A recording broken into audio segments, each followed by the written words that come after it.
사랑하는 주를 배우리. 나의 주를 나의 주를 내가 그의 곁에 서서 배우며 나의 주를 손에 못자국을 보아 알겠네. 영화로운 시온성에 들어가서 다닐 때 이곳 입고 왕국길을 다니며 금고 문고 맞추어서 새 노래를 부를 때 세상 고생 모두 잊어버리리. 나의 주를 나의 주를 내가 그의 곁에 서서 배우며 나의 주를 손에 못자국을 보아 알겠네.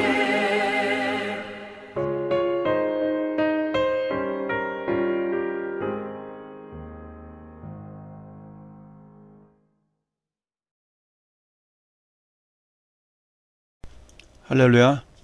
오늘은 교회 설립 17주년이 되는 날입니다. 많은 어려움 속에서도 지금까지 지켜주신 하나님의 은혜에 감사할 따름입니다. 저녁 예배는 안수집사 임직 예배가 있습니다.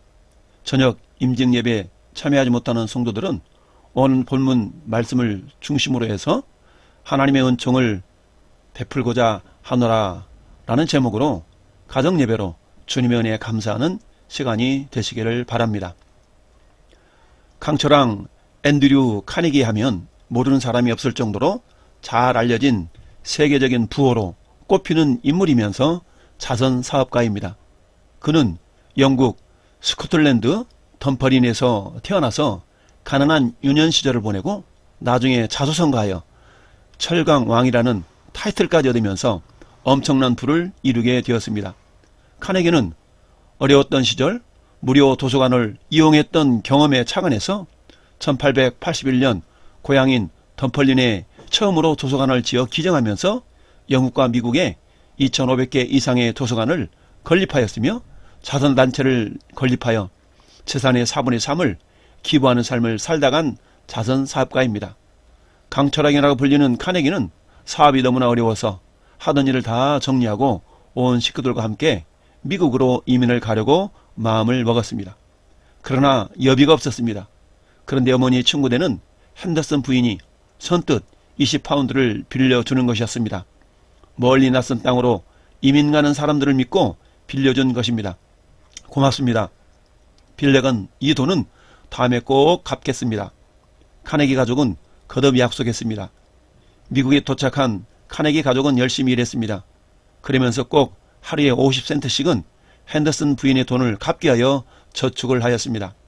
마침내 어렵게 모아둔 돈이 20파운드가 되는 그런 돈이 되었습니다. 카네기 가족은 서로 모여 축하하면서 기뻐했습니다. 카네기는 빚은 갚을 수 있습니다. 그러나 은혜는 영원히 갚지 못합니다. 평생 고마움을 간직하고 삽시다 라고 말했습니다. 우리는 하나님의 그 크신 긍휼의 사랑으로 새 생명을 받은 자들입니다. 놀라우신 하나님의 은혜가 우리 가장 가까이에 있습니다. 우리는 가족과 친지, 친구들, 동료들로부터 사랑을 빚을 지고 있습니다. 갚을 수가 없습니다. 그러나 방법이 있다면 그것은 나의 삶의 현장에서 최선을 다하여 살아가는 것이요 선하고 착한 일에 동참하며 경건하게 사는 길입니다. 은혜로 살고 은혜를 전하고 은혜를 증거하고 은혜로 사람을 만나는 삶이 진정한 그리스도인의 삶인 것이죠. 오늘 본문의 다윗은 온 나라가 대내적으로 안정이 되자 사울 왕가의 남은 자를 찾아 나섰습니다. 그것은 사울 왕가를 멸절시키고자 하는 그런 생각이 아니라 자신을 목숨 걸고 보호했던 친구 요나단과 맺은 언약을 이행하고자 함이었습니다. 다윗은 사울왕의 추적을 피해 도망 다닐 때에 아버지 위협에도 불구하고 다윗을 보호해준 요나단에게 은혜를 갚고자 했던 것입니다. 비록 자신과 맺은 언약의 당사자는 블레셋과의 길보아산 전투에서 전사에서 없는 상황입니다. 사무엘상 20장 14절에 보면 너는 내가 사는 날 동안에 여호와의 인자하심을 내게 베풀어서 나를 죽지 않게 할 뿐 아니라 여호와께서 너 다윗의 대적들을 제 면에서 다 끊어버리신 때에도 너는 내 인자함을 내 집에서 영원히 끊어버리지 말라 하고, 이에 요나단이 다윗의 집과 언약하기를 여호와께서는 다윗의 대적들을 치실지어다 하니라 라고 언약을 맺었습니다. 요나단은 이미 국군이 아버지 사울에게로부터 다윗에게로 옮겨갈 것을 알고 있었습니다. 그럼에도 불구하고 아버지 곁에서 묵묵히 사명을 다하다가 블레셋과의 전쟁에서 전사를 당한 것입니다. 다윗은 요나단이 죽은 지 17년에서 18년이 흐른 후에도 이 언약을 잊지 않고 지키려고 한 것입니다. 오늘 본문의 등장인물이 몇 사람 있습니다. 첫째는 다윗이요, 둘째는 요나단의 아들 절름발이 무비보셋이요, 셋째는 사울왕의 종되었던 시바요, 넷째는 무비보셋을 섬기고 있는 마길이라는 사람입니다. 우리는 여기 등장한 네 사람의 모습을 통해서 하나님의 인자하심과 구원하심을 엿볼 수 있기를 바랍니다. 먼저 무비보셋의 삶을 살펴보겠습니다. 다윗이 요나단과 언약을 맺을 당시에는 물론 아들 무비보셋이 태어나지도 않은 상태였고, 요나단이 전사할 당시에는 5살이었던 이 무비보셋, 그렇습니다. 사무엘하 4장 4절을 보면 사울의 아들 요나단에게 다리 저는 아들 하나가 있었으니 이름은 무비보셋이라. 전에 사울과 요나단이 죽은 소식이 이스라엘에서 올 때에 그의 나이가 5살이었는데 그 유모가 안고 도망할 때에 급히 도망하다가 아이가 떨어져서 절개되었더라라고 성경 기록합니다. 무비보셋이 두 다리를 절었다는 것은 영적으로 보면 스스로 회복할 수 있는 능력이 전혀 없는 상태를 의미합니다. 이는 우리들이 예수 그리스도의 십자가의 은혜가 아니면 결코 구원을 얻을 수 없음을 말씀하는 것과 같습니다. 그래서 우리들이 구원 얻은 것을 은혜라고 성경은 말씀하고 있습니다. 에베소서 2장 1절은 그는 허물과 죄로 죽었던 너희를 살리셨도다 라고 말씀합니다.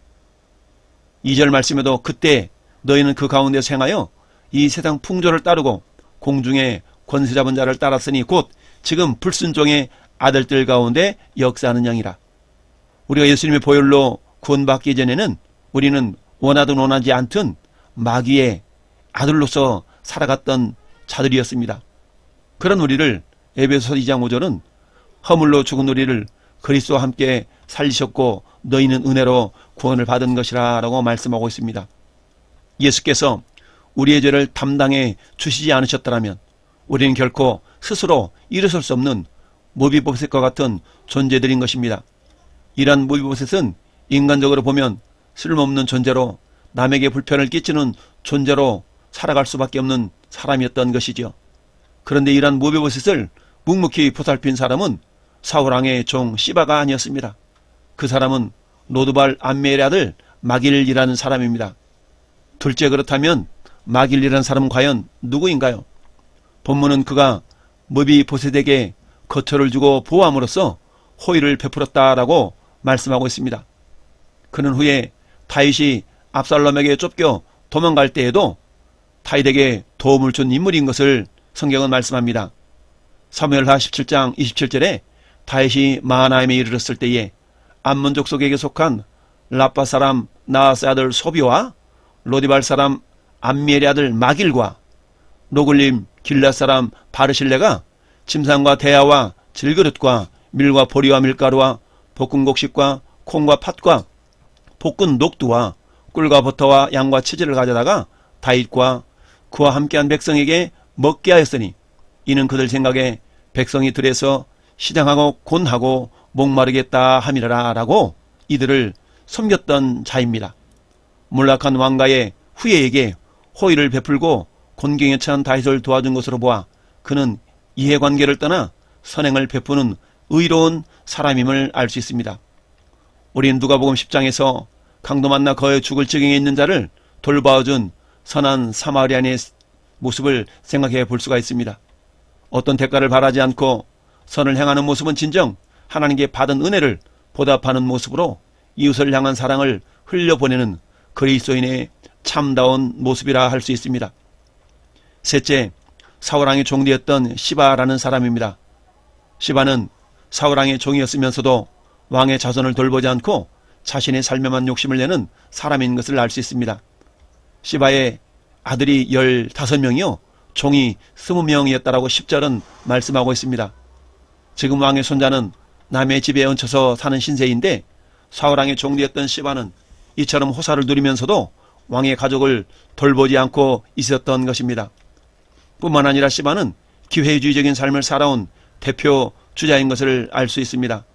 시바는 후에 다윗이 압살롬의 반란을 피하여 도망가는 것을 기회로 무비보셋을 모략하여 궁지에 빠뜨리고 그의 재산을 착복한 것을 말씀하고 있습니다.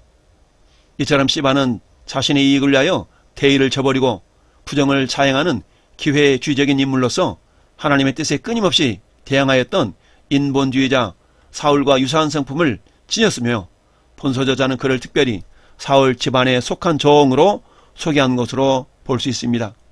사무엘하 16장 1절 보면 다윗이 마루턱을 조금 지나니 무비보셋의 종 시바가 안장 지은 두 나귀에 떡 200개와 건포도 100송이와 여름과일 100개와 포도주 한 가죽배들을 싣고 다윗을 맞는지라.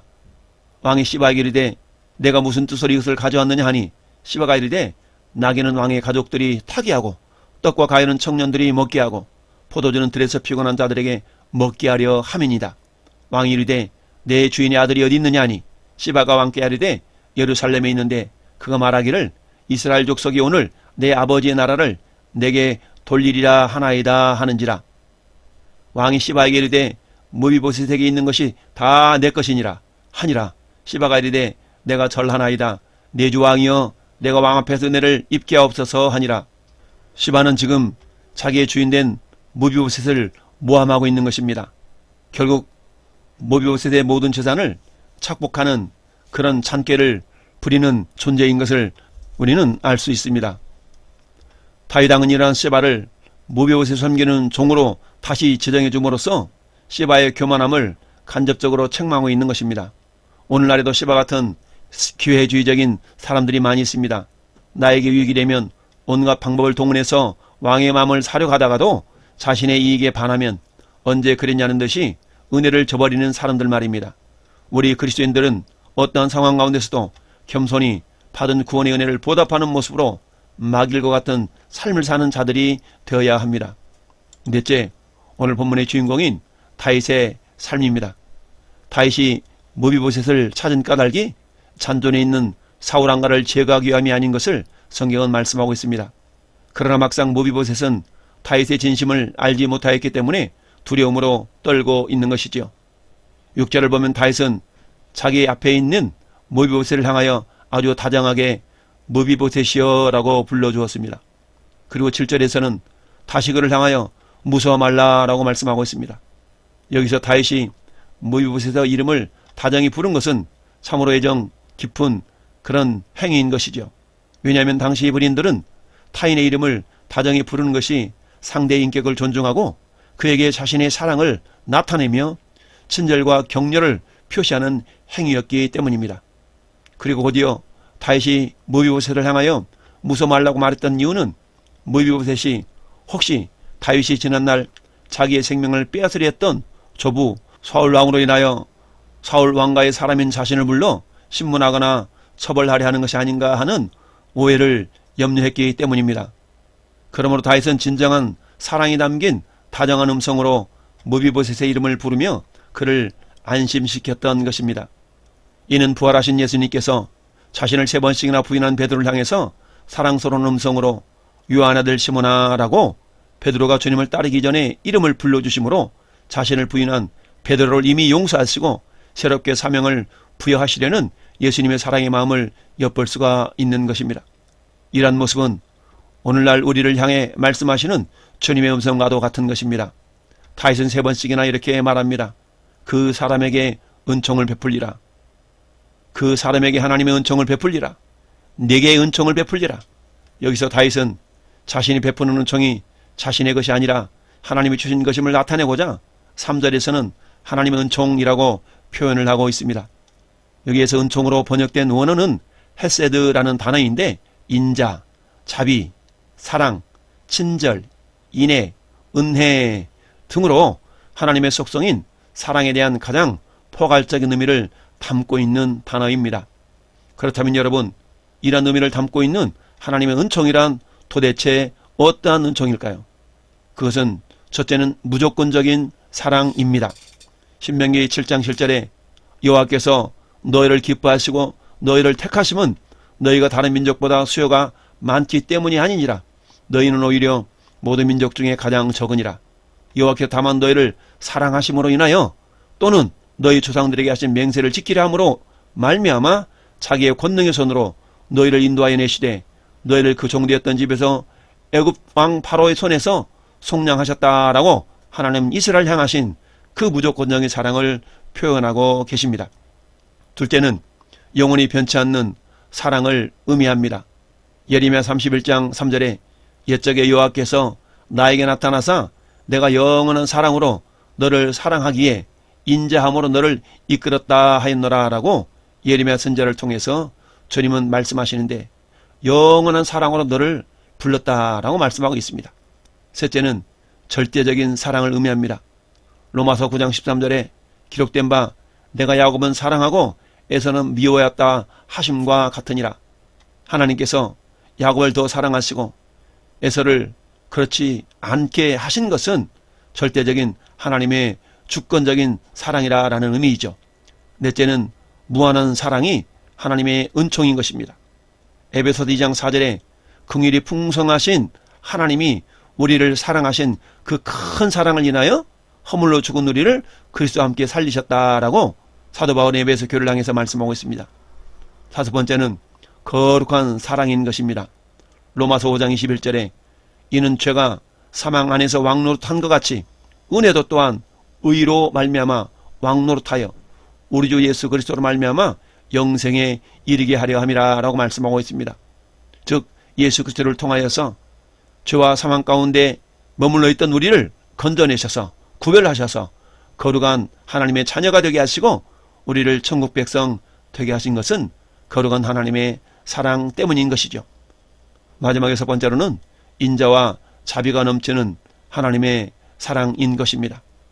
로마서 8장 38절은 내가 확신하노니 사망이나 생명이나 천사들이나 권세들이나 현재일이나 장래일이나 능력이나 높음이나 깊음이나 다른 어떤 피조물이라도 우리를 우리 주 그리스도 예수 안에 있는 하나님의 사랑에서 끊을 수가 없다라고 말씀하고 있습니다. 아니란 표현으로는 다 설명할 길이 없는 그야말로 그 풍성함이 한이 없는 사랑이라는 말씀이죠. 그러므로 당시 히브리인들 사이에서 하나님의 은총이라는 표현은 인간에 대한 사랑과 우정에 대해서도 최상급으로 표현되었던 방식이었습니다. 그렇다면 다윗이 지금 사울이 집에 남아있는 사람들에 대해서 이와 같은 최상급의 사랑을 베풀겠다고 말하는 이유가 어디 있을까요? 그것은 바로 자신이 그 비천한 신분이었음에도 불구하고 하나님께서 영원한 약속을 통해 넘치는 사랑을 부어주심으로 감사와 감격에 넘쳐본 경험이 있기 때문입니다. 사랑하는 성도 여러분, 이처럼 진정으로 하나님의 사랑을 받고 감격해본 사람은 그 사랑을 받기만 하고 가만히 있을 수가 없는 것입니다. 그러므로 하나님으로부터 사랑과 은총을 넘치게 받았다고 늘 자랑만 하면서 그 사랑을 이웃에게 베풀 줄 모르는 사람이 있다면 사실 그는 하나님의 사랑을 진정으로 받은 것이 아닐 수가 있습니다. 왜냐하면 하나님의 사랑은 자연스럽게 흘러 넘치도록 되어 있기 때문입니다. 일찍이 주님께서는 주님 발에 향유를 부어드린 마리아의 헌신을 책망하는 바리새인들을 보고 이렇게 말씀하셨습니다. 누가복음 7장 47절에 이러므로 내가 네게 말하노니 그의 많은 죄가 사해졌도다. 이는 그의 사랑함이 많음이라. 사함을 받은 일이 적은 자는 적게 사랑하느니라 라고 말씀합니다. 그러므로 성도 여러분, 지금 여러분은 하나님께로부터 많은 용서를 받았다고 느끼십니까? 그렇다면 여러분들도 다른 사람들에게 후하게 용서와 자비를 베풀 수 있기를 바랍니다. 그리고 하나님 베풀어 주신 사랑을 이웃에게 나누어 주시기를 바랍니다. 그리고 말로만 하나님의 사랑을 받았다라고 자랑하는 자가 되지 말고 흘러 넘치는 사랑으로 자신이 하나님의 사랑과 은총을 받은 자임을 증거하는 그리스도인이 될 수 있기를 바랍니다. 요한일서 4장 19절은 이렇게 말씀합니다. 우리가 사랑함은 그가 먼저 우리를 사랑하셨음이니라. 누구든지 하나님을 사랑하노라 하고 그 형제를 미워하면 이는 거짓말하는 자니 보는 바 그 형제를 사랑하지 아니하는 자는 보지 못하는 바 하나님을 사랑할 수가 없느니라 라고 말씀합니다.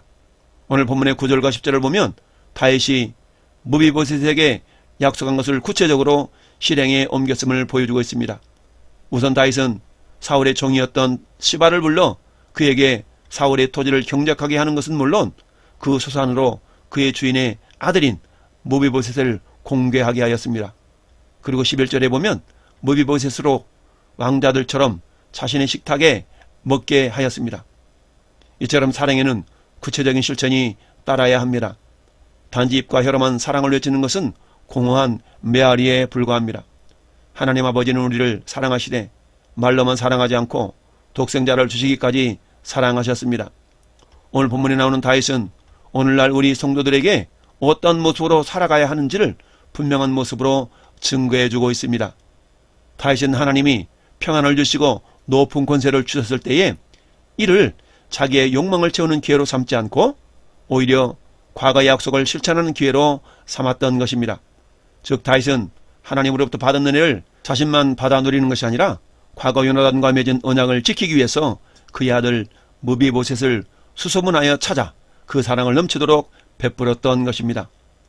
오늘 우리도 이러한 모습으로 살아감으로써 진정한 예수 그리스도의 제자로서 사랑이 무엇인가를 증거하는 주인공들이 되시기를 예수님의 이름으로 축원합니다. 이제는 길이요 진리요 생명이신 우리 구주 예수 그리스도의 은혜와 다함이 없는 진리로 우리를 위해 독생자를 보내주신 아버지 하나님의 크신 사랑하심과 오늘 우리 안에서 받은 사랑을 흘려보내도록 힘주시는 성령님의 내주교통 감화감로 역사하심이 주일 저녁 가정예배로 함께한 모든 성도들 머리 위에와 가정과 직장과 기업 위에 이 나라의 민족 위에 영원토록 함께 있을지어다. 아멘.